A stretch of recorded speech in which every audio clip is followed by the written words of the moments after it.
Hi folks, welcome to the iWrite Radio Podcast Videocast. Today we're going to have a chat about a kind of interesting new face on Nicola Sturgeon's COVID presser. We're going to have a chat about a poll in the Scotsman.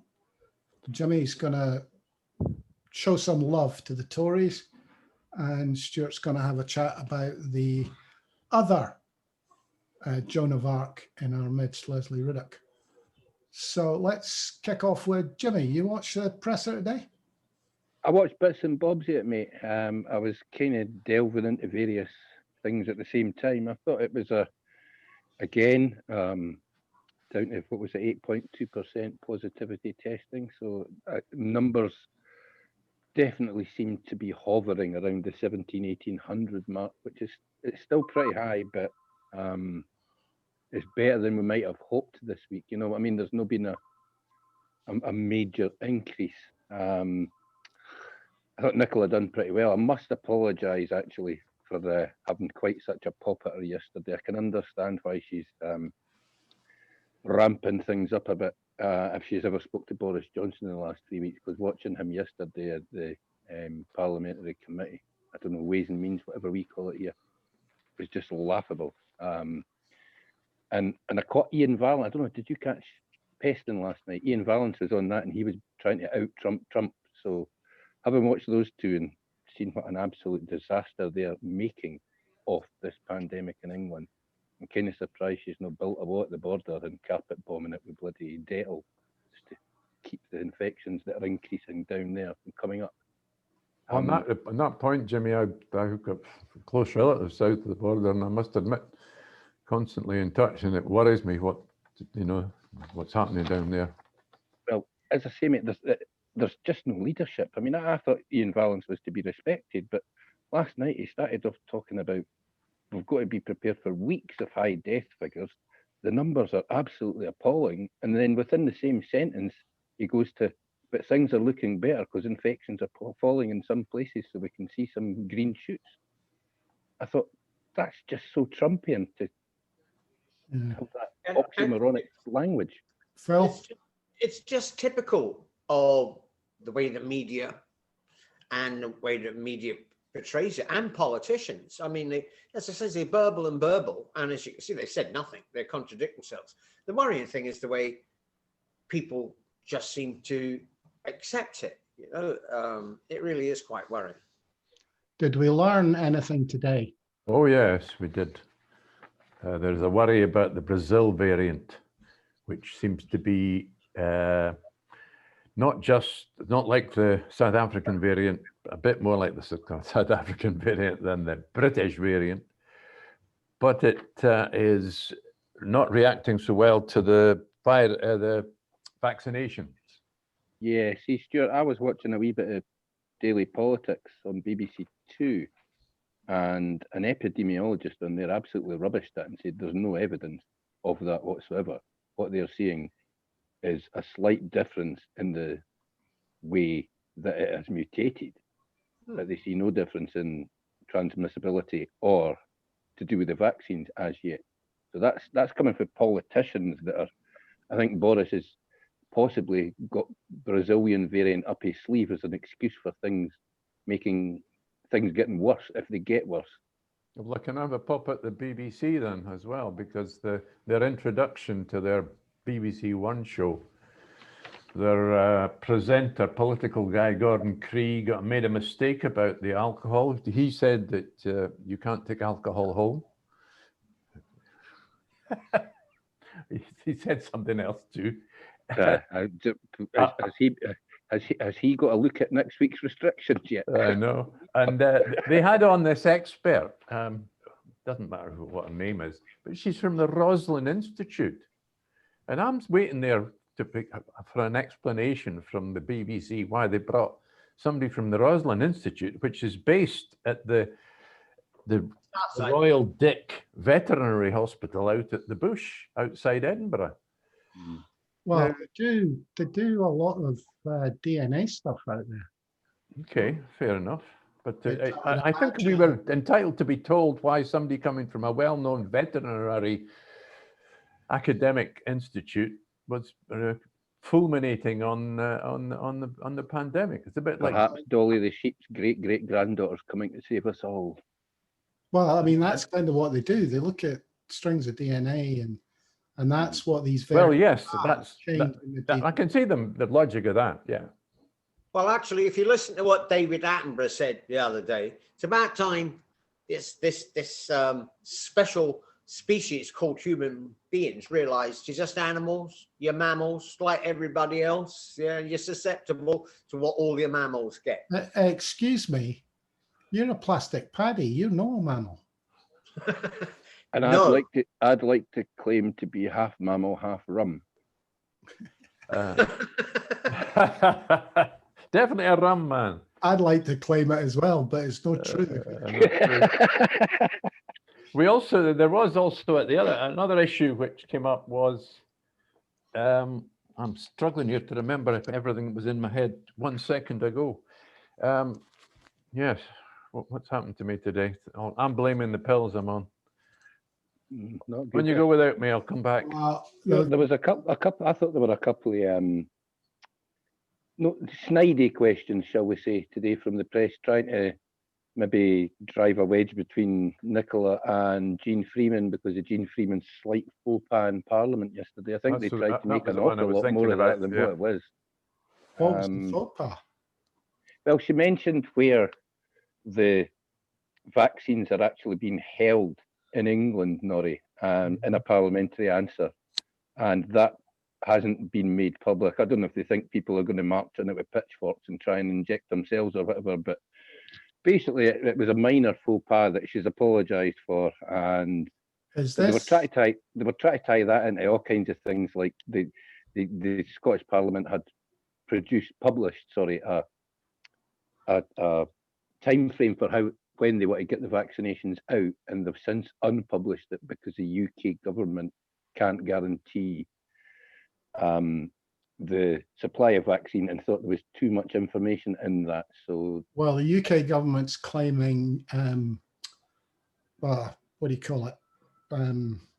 Commercial confidence. I did see some strange one on Twitter where the UK government are annoyed that we've let slip how many doses of vaccine we have because the chemical companies might start getting pressure from other governments to split our batches so that they can get some more. And I thought, you know what a crock of shit. Well, I mean, anything to have a pop at the SNP. And Nicola was able to respond by saying that you're always asking, the journalists are always asking me to give you want more information about the supplies. You want the details every day of the vaccinations. We publish it, and now you're picking on me again. Well, yeah. The guy from the Times was really trying to create an SNP bad story out of it by saying, you've done a nasty on the British government. That's really what he was looking for. You can see it's actually amazing how transparent the headlines of the next day are. I mean, SNP drops UK government in shit. Well, this whole idea that you have to apologise for being more efficient, and they are. That's one of the things we'll be discussing on the poll later. But there's I think there's somewhere around 1/3 that they've vaccinated so far. I think that was the latest figures, 300,000 vaccinations. So it seems to be going well. Well, everything seems to be going better than once you hit the southeast or the northeast or the northwest or the southwest or anywhere in England, apparently. Yes, I saw a tweet from Falkirk this morning, Falkirk City Council, or whatever they are, the local authority there.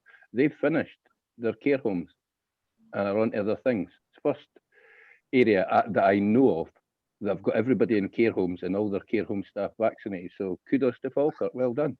That doesn't really count, do they? Don't just shoot everybody that hits 70. Oh, sorry, you're far too long. Judging by the number of well-known old people that have died, because they get the celebrities, shall we say, it looks as though the eugenics policy of the Tory government down south is working. Unless your second name is Johnson. Something that I think I picked up this week The guy from the Times that asked the question earlier in the week that was totally political about Salmond. And then Jack Frost today asking about a forum, would she be prepared to stand up in front of journalists? That was a cunning question.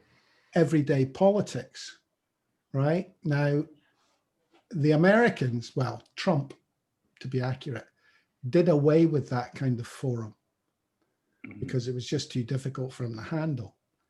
Boris Johnson has been threatening that kind of forum. Yeah, what's with a happened to that? spokesperson.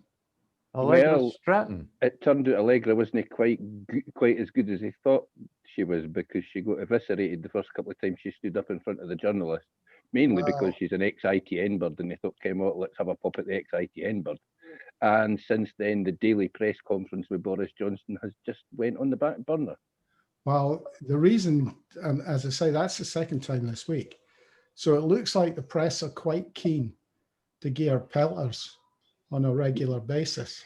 Well, Norrie, as we said earlier in the week, it would appear that the press seemed determined to just bypass the opposition and be the opposition during the election campaign. So, am I right in thinking that's the Jack Frost that did the news reports, the independence, pro-independence news reporting during the last referendum? I'll look that up for you. Him and the other guy, can't remember his name. But if it is, I'm presuming with his leanings, he sees it as an opportunity to give her a positive platform. well, coming from the Times, that would be somewhat of a surprise, but No, it's not a Times. Jack Frost. No, he was it Bauer or Global? I think it's Global. It's local radio, local commercial radio. And the other, I think it's a good idea. But can you imagine the heads exploding in Unionist headquarters if she was to go ahead with that? Aye, because they would be raging that she had that platform, and they would absolutely not want to share the platform because none of them ever want to debate her. Well, what we need is the rest of the press pack to ask for the same thing. And then she can legitimately turn around and say, well, the press asked for it. So You better broadcast it, BBC. I actually got the BBC are outrageous. This whole nonsense about starting their political show. It's now a politics show. It's not a public service to inform the public. It starts at 12 o'clock, finishes at 1 o'clock. And beyond that, it's actually repeated on BBC Scotland, or it was in the afternoon. Yeah, if you actually want to get all the information, you really want it to be just on the BBC. So I take it it's 15 minutes of opposition parties getting their say, 3/4 of an hour of the pandemic broadcast. Is that the way? No, you only get 15, 20, maybe 20 to 25 minutes. I'll do the 23 minutes. So as I once said, don't ask the BBC the question first, because that's all you'll get. Yeah, that's very true. I noticed they regularly ask ITV, STV, and Borders before BBC now. Maybe That's somebody. probably why. Maybe I somebody. was wondering about that guy. The guy they had on the presser this morning, Dr. Cook, who to talk about mental health. I'm not rubbishing mental health. It's a very serious issue, but he wasn't very good at delivering, and he came across quite a lot of padding. Took up a lot of time. He seemed very pro Scottish government, shall we put it that way? Because when he was asked about funding, unlike 99% of people, he didn't say, yeah, we need more funding. He kind of went, well, we need funding in different areas, and I would never say no. Yeah, we always need more resources. But I mean, the Chief Constable did a better job when asked about his budgets. my favourite Irish doctor was on, though. So she was on. Your favourite? One that does her eye makeup like Amy Winehouse used to. Oh, the things you noticed, Stuart. Phil, Hang on. That's it. you've been reading The Scotsman, I hear. Yeah, reading The Scotsman, and actually some of the stuff is you get the impression maybe it's slightly wondering whether it could sell more papers if it acted a bit more like a newspaper rather than the last owners. And according to a Savanta Comres poll carried out by The Scotsman, as it puts it, still under, a significant proportion of Scots are reconsidering their voting intention. Also says a flood of Labour and Tory voters, but actually when you look at the figures, found that more than a third of 2019 Labour voters, they got a lot of votes in 2019, they only got one MP, but more than a third are now more likely to vote for the SNP in May. And this is because of the SNP's response to the pandemic. You know, I mean, you look at it, you get informed, you feel a bit more secure, you tune into Westminster and you start screaming, you know. So it's obvious, which again goes on to the fact, oh, she said, he said, behave for the next 4 months, for God's sake. That'll do me, but it's looking good for it, very good for independence. Stuart, what did you think of it? It is an impressive poll. It's not just holding steady at 57% as opposed to 58%, which was the last top line. It's really insignificant, the difference. So it's the support for independence is holding. It's also significant that 51% of respondents said they would vote yes. That's actually, if you add the don't knows that didn't answer to the 38% that says no, you're still under that's still a yes for over 50%. So that is still heading in the right direction. And then you look at the Holyrood constituency voting intentions that are coming up. They're really, really strong. And Labour and the Tories are looking like neck and neck for second place. But as Phil just said, you've got significant people saying that they voted Labour the last time that are going to vote SNP.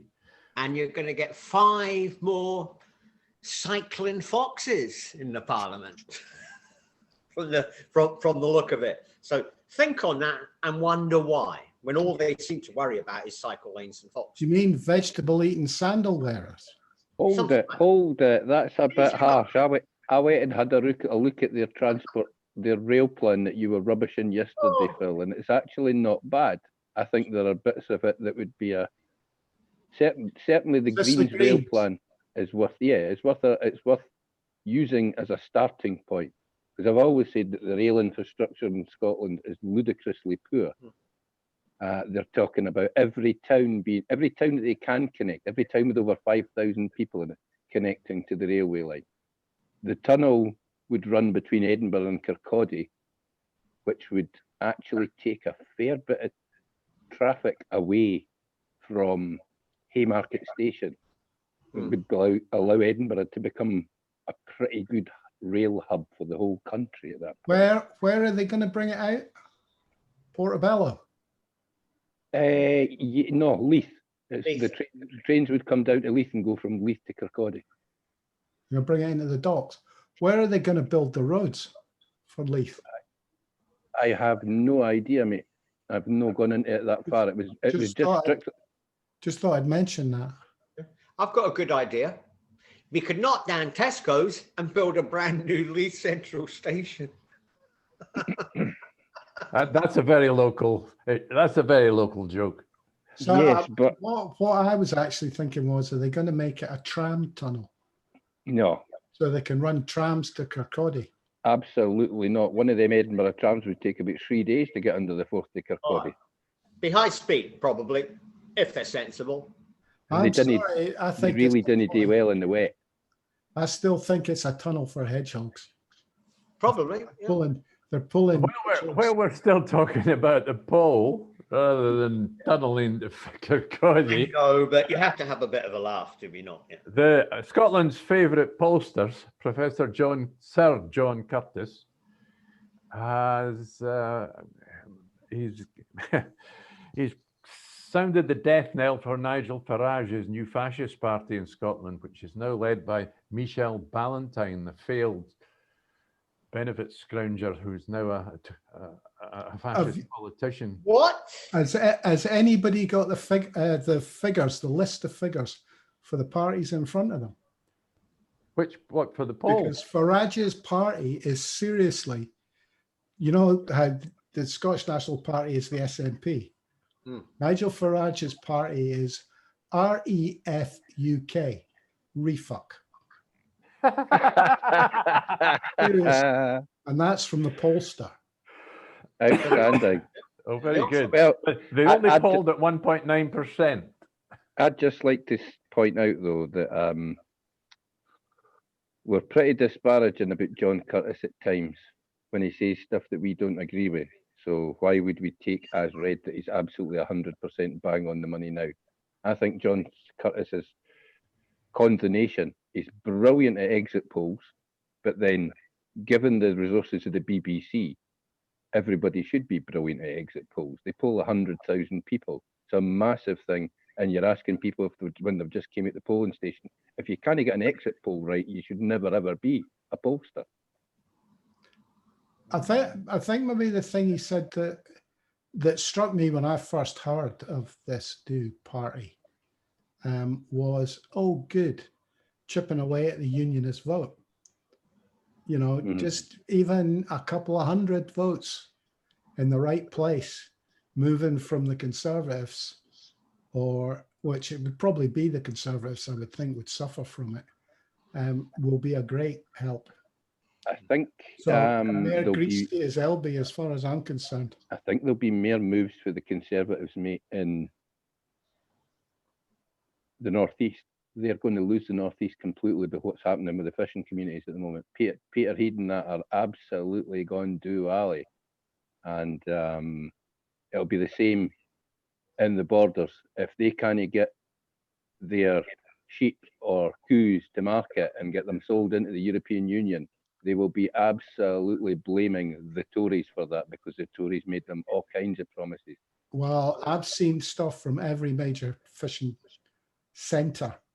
The borders, both east and west coast, northeast, the islands, they're losing thousands. Well, aye. Philippa Whitford was on thousands of pounds. But see the fisheries minister, the Westminster fisheries minister. Oh, yeah. Apparently, it turns out you couldn't make this up. She hadn't read the withdrawal agreement pertinent to fishing because she was at a nativity play or something. Or she was organising it, Phil. Oh, sorry, I forgot she was so high powered. And Boris has already said that's okay. Boris has already said that her not reading, her not doing her job because she was organising a nativity trail for her constituents is perfectly acceptable behaviour according to our dear leader. What that underlines is the fact that fishing was never about fishing communities. It was always a bargaining chip. Yeah, it was what they could get. We needed to use fishing to gain in other areas. Therefore, fishing suffered. Why did anybody imagine that things were going to be different? That was the case when we went into the common market. Don't ask us, Stuart. We knew what was going to happen. Ask the fishermen in the northeast, especially in the northeast. It's not just the fishermen that have got screwed. You look at musicians, artists, actors, right across that board, where the European Union said, "Oh, I'm quite happy they can go visa-free and all that." And then what did and England says, "Oh no, well, I think they would have accepted it, but they wanted the Europeans to have to." Boris was worried we'd all take up the Mouthy. I mean, I mean, none of us on this side of the argument about independence are surprised. None of us. No, I don't think anybody on the Remain side of Brexit is in any way surprised that it has started off as a cluster burdock and appears only to be getting worse.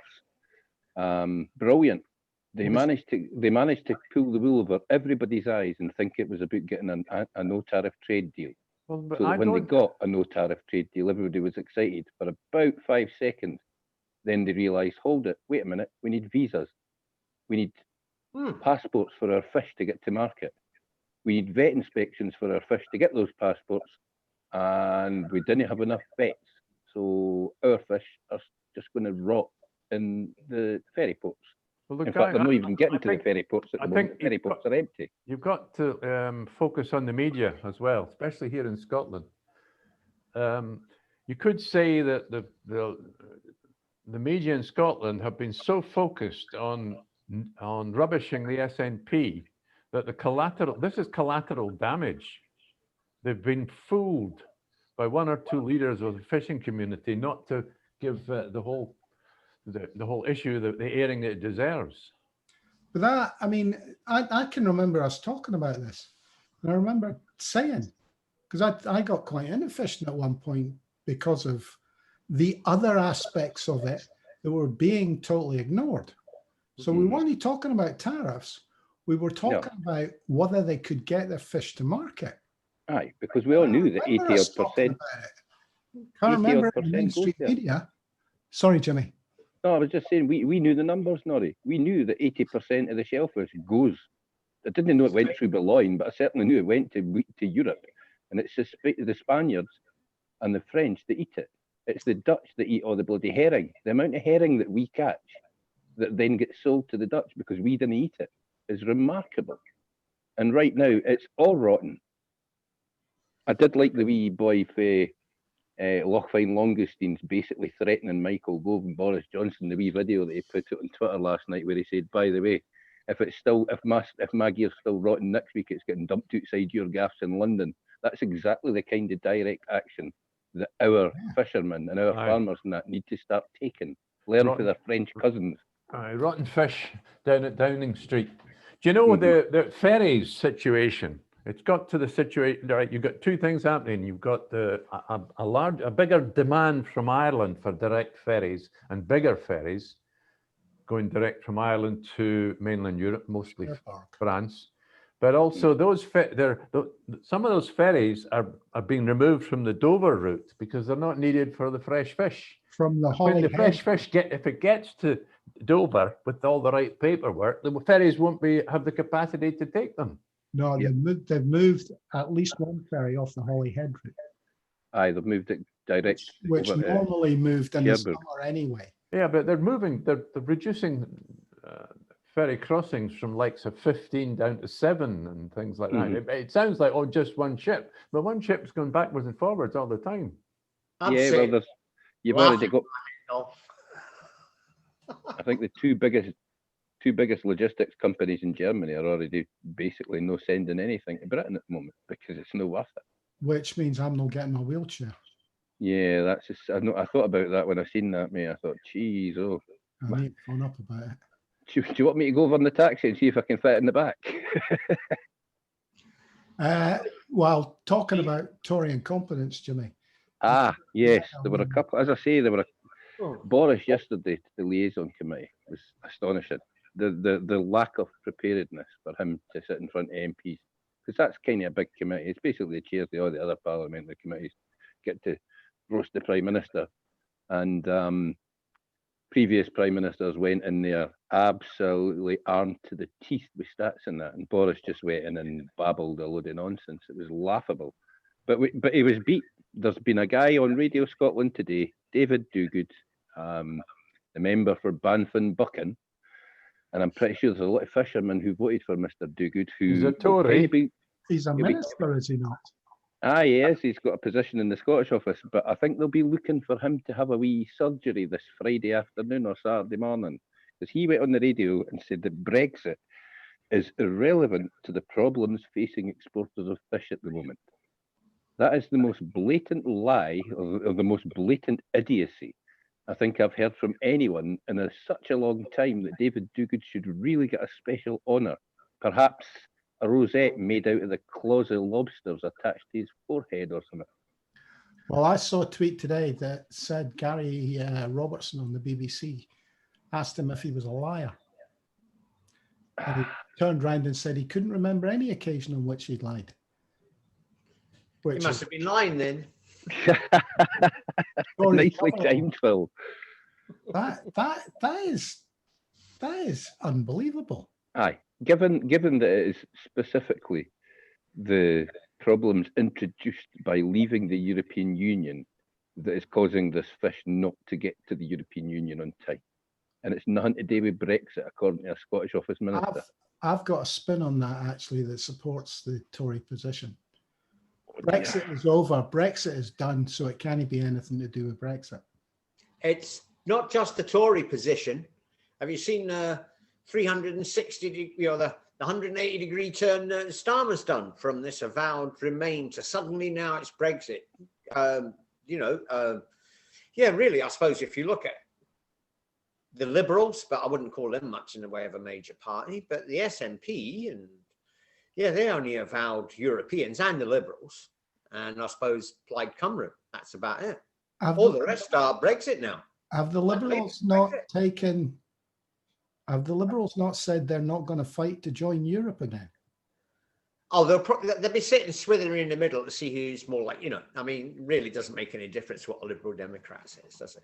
Actually, just when you mentioned the Liberals, I've not seen or heard of Ed Davey since he won.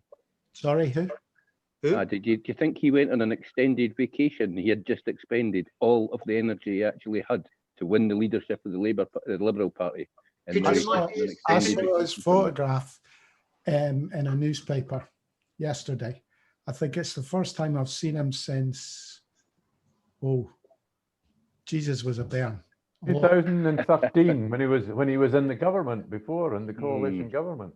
What's the only person seen less than Ed Davey recently has been that weird pansexual bird who lost an election to him. Yes.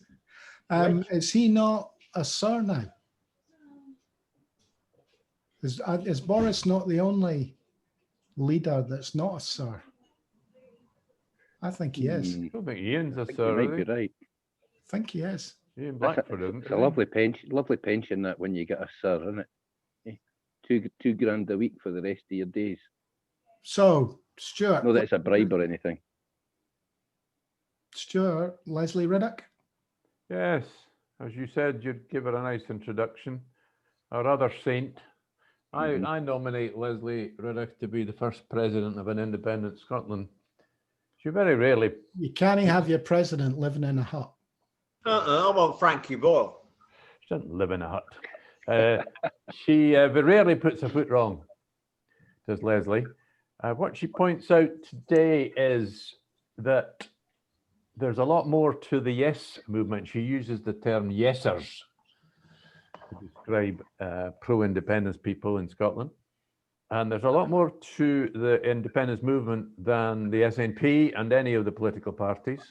Yep. In particular, she points out all the yes movement, all the yes hubs still active all over the country. And then she brings in her favorite, one of her other hobby horses, apart from huts, which is that the size of local authorities in Scotland are too big. And what she says was all these people that are manning, sorry about that, and if you're offended by that, manning the yes hubs or womaning,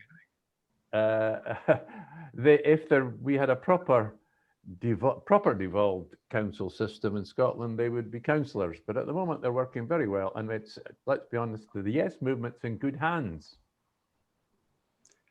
Yeah, our position seems to be that sod the SNP government. We've got an army of yesers who are working culturally in the community, etc., who are ready to go. Yeah, I'd agree with the EUB thing. As much as I have issues with some of the personnel, they have organised a committee to look at how to bring the yes movement closer together.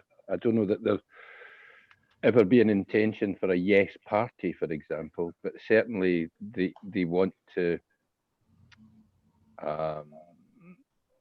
just clarify that power. Clarify it, and it's simple. It's a powerful thing to watch 120,000 people march down the Royal Mile or march through Glasgow. Politicians are scared of it. Politicians of all ilk are scared of people power. Particularly peaceful people power like you get at the yes marches. So if there's any way to refine that and use that power to perhaps move politicians on. That's what we need to be doing. Yes, well, I think she's diametrically opposed to the SNP just because the simple fact she's talking about local councils, how councils should work, whereas the SNP agenda is to eviscerate local councils. There's about 1,500 to 2,000 gone already. There's about another 1,500 gone already. Sorry, Phil, I've got to interrupt you here. What are you're quoting a statistic that makes no sense. 1,500 what's gone? Employees from Oh, jobs. yeah, jobs. No, it's 1,500. All right. Sorry, you didn't make that clear. I Well, thought you were talking You councillors. didn't run No. services. Phil, People. I think they needed to eviscerate local government, mate. Oh, I think COSLA, for example, is basically set itself up these days as what it should never have been, an unofficial opposition to the government of Scotland. I'm perfectly happy for the SNP to come up with, at whatever point they choose, with a new way of running local government in Scotland that makes it more accountable to the people of Scotland. But you'll forgive me for saying, but the City of Edinburgh Council, City of Glasgow Council, they've never been run in a way where they were accountable to the people. They've gone away and done exactly whatever they've wanted to do over the last 20 or 30 years. I speak specifically of Edinburgh here. I've never seen them make one single decision that has made Edinburgh a better city to get around in. Their transport policy has been one to punish the people of Edinburgh for not voting for a congestion charge, and basically whatever dream that David Begg came up with on the back of a fag packet 30 years ago, they're trying to foist upon us to punish us for that. What he means, Phil, is it's all your fault. I'm not saying it's all Phil's fault. He wasn't there long enough to take charge and run it as an absolute kingdom. If Phil had made himself King of Edinburgh for a few years, I'd have happily been standing behind him with a big axe and take apart anybody who tried to take down the king. I'll let you in a secret. Councillors think they run things. Yes, they don't at all. No, they run things. That's the difference. And Edinburgh's transport system, oh, it's got faults, but it's the best in the UK, Lothian buses, and it's one of the best in the EU. Go through And, But the decision, imagine how better it could have been if they hadn't turned £1 billion on a train set. Well, what I was going to say was one of the reasons it's the best is the council didn't run it. Phil. Oh, the tram. No, I mean that should have been 23 kilometres for $500 million. We ended up with 11 kilometres for $1 billion. I think that means we've been rooked somehow. Which proves beyond doubt that essentially Labour Party is the same as the Tories. Actually, the tram was put through by the SNP and Liberals. Oh no, it wasn't. We were there. Phil, we were there. Phil, you can't lie to us. We were there. 2007, after the election, when the SNP and what you got that funny wee man Mackenzie. When the Labour Party has spent so much money, they ring-fenced £500 million. They voted it through the last session of the previous council before the election. So that when the SNP came into power, there was nothing they could do about that budget. Sorry, they moved it and put it through. You just did a wee seeking the Liberals. I don't think we want him to be king now. Sorry, we better wind up. The bodyguards lopped his head off long ago as soon as he started coming out with that nonsense. That's what I like to hear. Can't we get a bodyguard like that for Trump? I'd be his bodyguard in a heartbeat, mate. If he wants to come to Scotland, I'll look after his private security firm at Turnberry. Nobody will ever hear him again. God, I've got so many headlines today. I've got the King of Edinburgh or a Lobster Rosette, and now we've got a bodyguard for Trump. What am I going to go with? Well, can I just, before we get away from anything, I've just got a wee thing there saying that Philippa Whitford's going to be on Question Time tonight, guys. So for once, that wee Unifest on the BBC might be worth a watch, because the last couple of times she's been on, Fiona Bruce has desperately tried to trip up Philippa Whitford with a couple of bits and bobs and has failed miserably, because Miss Whitford is far too smart to be done by somebody like Fiona Bruce. She's good. She's good. Anybody else? Jimmy, we've got Jimmy's wee thing to finish with, but if anybody's got anything. No, I'm fine. Phil, you look like you're reading your Bible. No, I was just looking down to see if I could see any other snippets, apart from the New European saying that Nigel Farage is good for Scottish independence because of the amount of Tories up here that will vote for Brexit party and not vote for the so yeah, standing good. Well, I think Labour will finish second in this election, but I don't think that'll be anything to do with Richard Leonard. I think it'll be to do with the fact that Farage takes some votes off them, and they managed to force most of the fishermen and farmers to think again about voting Conservative.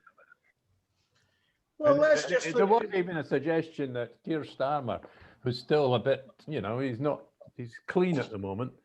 A few people might vote Labour in Scotland just because they see Keir Starmer level pegging with Boris. Hang on, you said he's clean.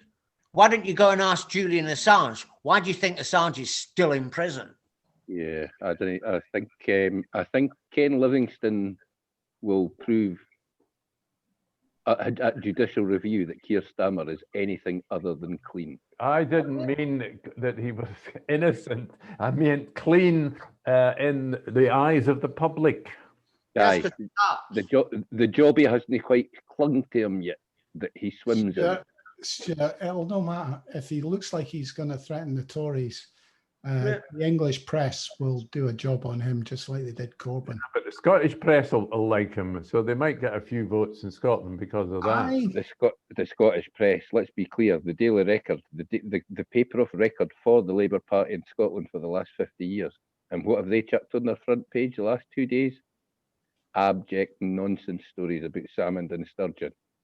Try to somehow get away from the fact that they're up to their elbows in shit and swimming. We were so close to a whole programme without mentioning S&S. Couldn't have let that go, mate. There's another there is another headline. There's the Salmond Sturgeon psychodrama. Well, I'll tell you, we've done it to death this week, boys. Yeah, I don't think we need to cover it today. I think we'll let it go. Jimmy, you got me to get a hold of a clip of Rees-Mogg.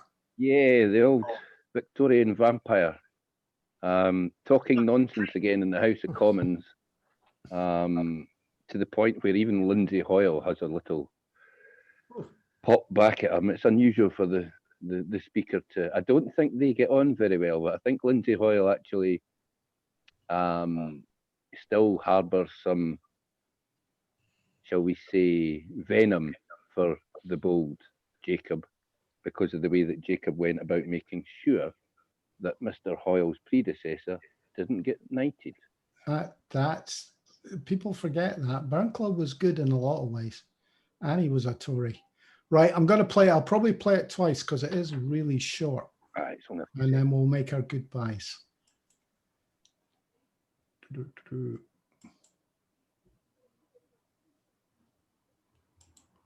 Where are we?